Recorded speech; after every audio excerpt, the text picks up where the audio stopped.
Welcome to part 2 of our program. Next, we will bring you an interview with the noted author and entertainer Michelle Belanger. Michelle considers herself to be a psychic vampire, and her ideas on this subject have opened my mind to the possibility of a much more positive definition of that term than I had ever thought possible. I think you'll find her ideas to be fascinating, and I hope that you enjoy this interview as much as I enjoyed doing it. Hello, my name is Michelle Belanger. I'm the author of the Psychic Vampire Codex and a number of other books, in addition to the author of the revised Black Veil, which is, in the vampire subculture, the same as the Wiccan Read. It's the code of ethics that just about everybody recognizes. You were telling me earlier that the show CSI referred to the Black Veil in one of their episodes. Well, as a fledgling community in the modern magical subculture, one that's often misunderstood, as a psychic vampire myself in the mid-90s and so, I started to actively promote information to combat the misinformation, the misunderstanding that surrounded the idea of psychic vampires. The Black Veil was part of this. It was originally concocted by a gentleman by the name of, well, he goes by Father Sebastian, a number of other, magical names. And it was kind of the rules of engagement at his club in New York City. And we worked together to revise it in 2000 and 2002 to make it much more far-reaching. And really the basic ethics are do unto others. Don't misuse the abilities that you've been given. As psychic vampires feed off of the life force of others, respect that, respect one another. And CSI did an episode, it's called, colloquially enough, Suckers. And like CSI is wont to do, they focused on the vampire subculture. They did one on furries, they've done one on BDSM, and of course CSI is a murder mystery. And someone had died of what appeared like a terrible vampire attack. And the local authorities, in the context of the show, found that there were vampires in the area, and they started assuming that these people who thought they were vampires must have been the ones who caused the murder. Throughout the episode, the Black Veil is referenced as the reason why they wouldn't have done something so heinous. It turns out to have been, of course, a psychopathic killer who was delusional and actually believed he was an immortal, undead vampire and had nothing to do with the community, which actually echoes real life. There are occasionally instances that occur. Every community's got somebody who takes things too far. It's just humanity. People who, especially when it comes to belief, people who are delusional are often attracted to powerful archetypes, powerful myths. You will have people who hear God telling them to kill their children. God, the devil, vampires, whatever it is, it's some great other that echoes throughout the collective unconscious. But we tend to get a lot of bad press when it's somebody who thinks that they're a vampire. It's kind of a hot topic right now, and we can thank Buffy and Blade and Dark Shadows back in the 60s for it. In the modern magical subculture, some people at least understand that there are psychic vampires. They don't change into bats. They don't necessarily sleep in coffins, although sometimes they do just for kicks. But the idea of psychic vampirism goes back at least to the 19th century. The Hermetic Order of the Golden Dawn explained how to protect yourself against psychic vampires who didn't know what they were doing and would therefore take without permission. You hear about it in The Unfortunate, Psychic Self-Defense book, in later books like Konstantinos' Vampires, The Occult Truth. Generally, most of the literature has all been geared towards self-defense, the idea that there are a lot of people who don't know that they're doing this, and they are kind of universal pains in the neck when they can't make a conscious choice. If you don't know what you're doing, you can't choose to do it or not to do it, and you can't choose ideal circumstances in which to do it. What I promote is becoming aware of yourself. I mean, it's the old adage, know thyself. Know what you're capable of, understand how you can harness that, because I think just about any bad thing, anything that could be seen as a handicap, can sometimes be harnessed for something more positive. People who are psychic vampires are usually very, very aware of energy. Most often they have like some sort of chronic health issue, and I've begun to really think that a lot of psychic vampires are people who had an innate awareness of energy and had this innate need to fix themselves, and they became just instinctually learned to proactively heal. because vampirism works like Reiki in reverse. A lot of it is touch-oriented, but you are taking energy from someone else into yourself to combat illness, to make yourself well. If you don't do it, you will suffer the consequences. For myself, it very negatively impacts my heart. I had had 2 corrective surgeries before the age of 5 for it. I shouldn't be as hale and hearty as I am, getting up on stage and bouncing around with a bunch of metalheads, but because I manage the energy, the other side of my physical body, and find the balance between those two and do it in a healthy, positive way, I exceed all expectations for my survival rate. And I talk a lot. It's very good in an interview.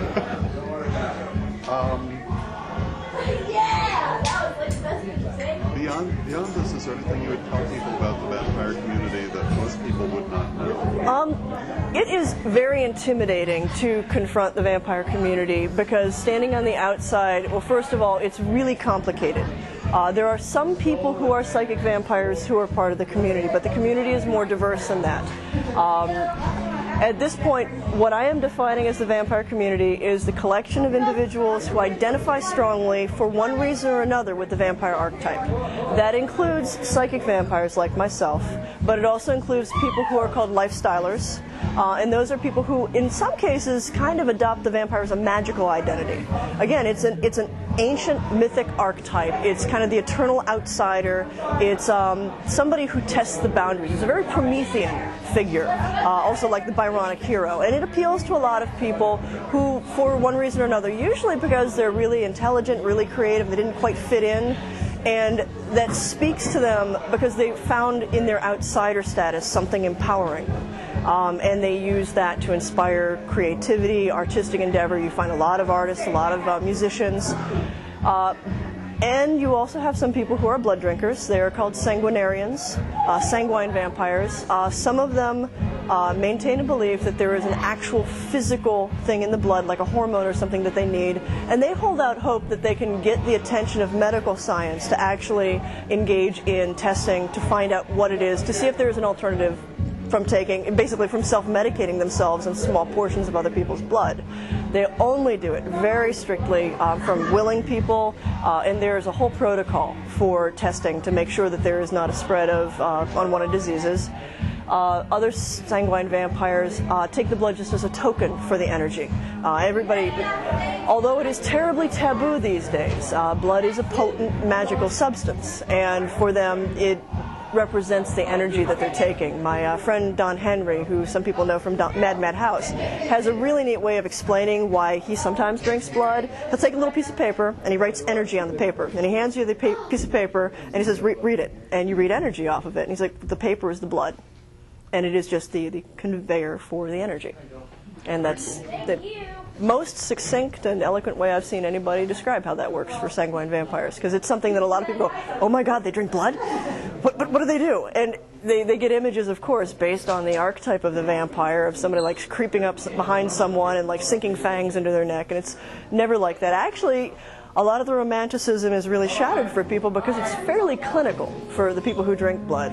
They'll use like diabetic lancets. Many of them will become trained in phlebotomy so that they can do it safely. And we're not talking large portions of blood at all. They're a small portion of the community, and it's hard to measure their numbers because since it is so taboo, they're not often even forthcoming about it within the vampire community, which says something. So you've got psychic vampires, lifestylers, blood drinkers, and then you've got people who just kind of like vampires who hang out in the community and don't identify as vampires themselves, but like the image and sort of like the mystique. And some people in the vampire community, you're not a real vampire, you shouldn't be hanging out with us. But I think anybody who is open and tolerant to a different way should be accepted.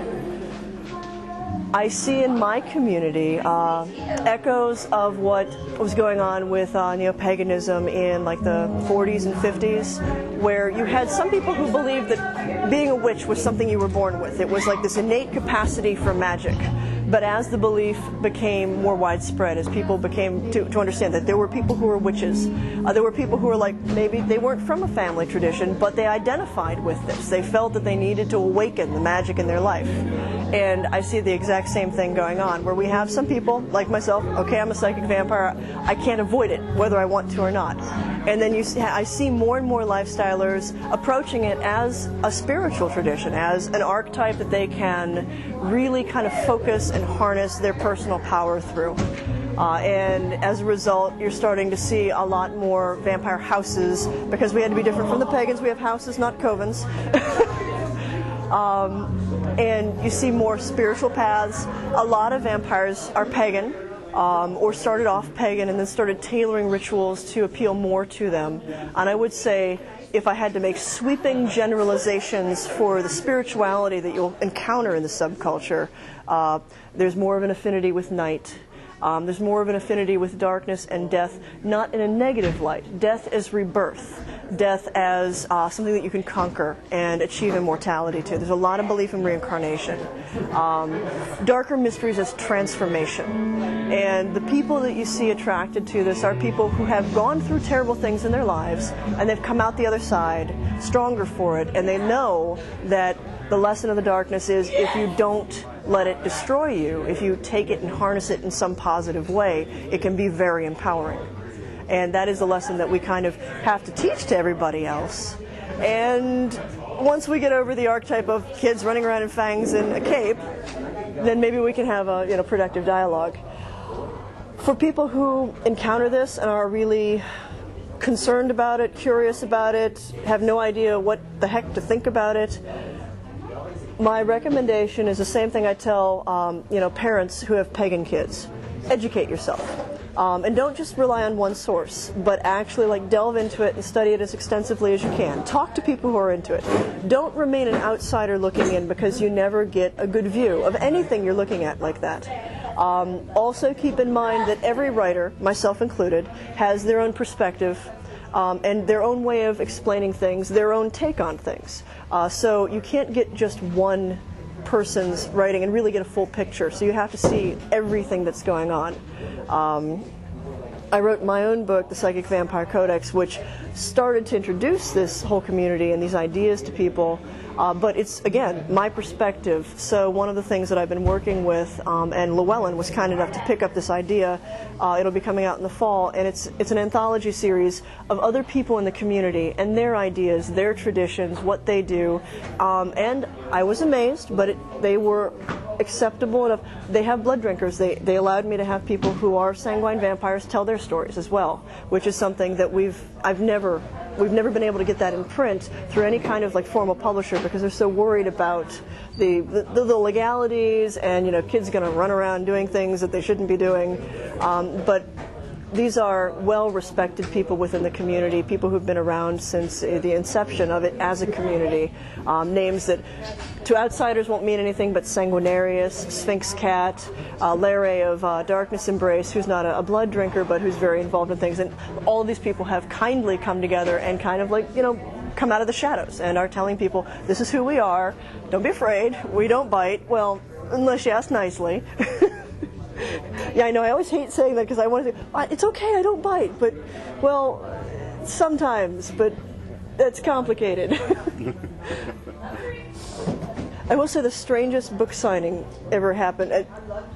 People have weird impressions about what a vampire is and what they're going to do. So when the book came out, I did a book signing at a store in Chicago, and I had about 15, 20 people there, and everybody bought the book, and they listened to me talk for 30 minutes. And they seemed very into everything. And then when I was done, I said, okay, I'll sign the book now. And they all very quietly thanked me, kept about 10 feet between me and them, and all filed out of the bookstore with the books that they'd bought without me signing them. And I'm like, well, that's very strange. I try to be approachable. But very important. Can we talk about where people can get your books and your music? My books, my music, any of that stuff. All of my stuff, Borders, Barnes & Noble, you can find any of my stuff on Amazon.com. My site, which is my first and last name, I'll be honest, I got lazy when it comes to like actually mailing stuff out because I travel so much. As much as I would like to be able to sign people's books and mail it to them, I was getting people their books 3-4 weeks late, so it just links you to Amazon.